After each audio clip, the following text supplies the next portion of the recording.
Yeah, they down with this. Cause they down with this. Welcome everybody to this final game in our Super 8 competition.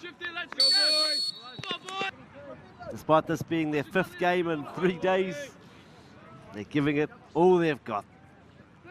Mautewi.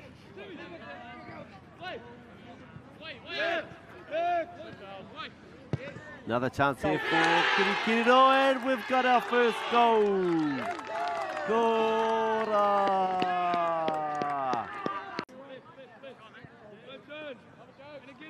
E mea awhina tēnā ki a rātou. No doubt very helpful to all of these players from Hamilton.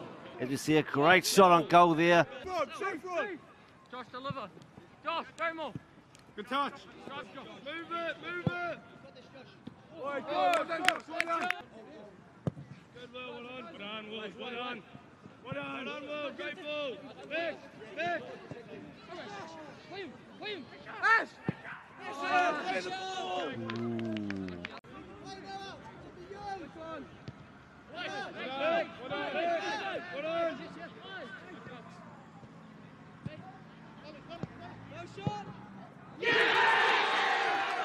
Kora!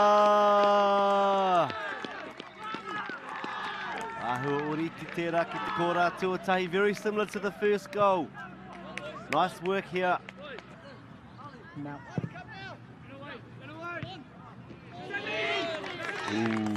Goes, you are a sum of your environment. And there we have it. Komutu te kēmu, kua toa. Te kura tama tāne o Kirikiriroa. Down with this. You try, but you can't see me. Cause I'm down with this. Whakarongo and you know.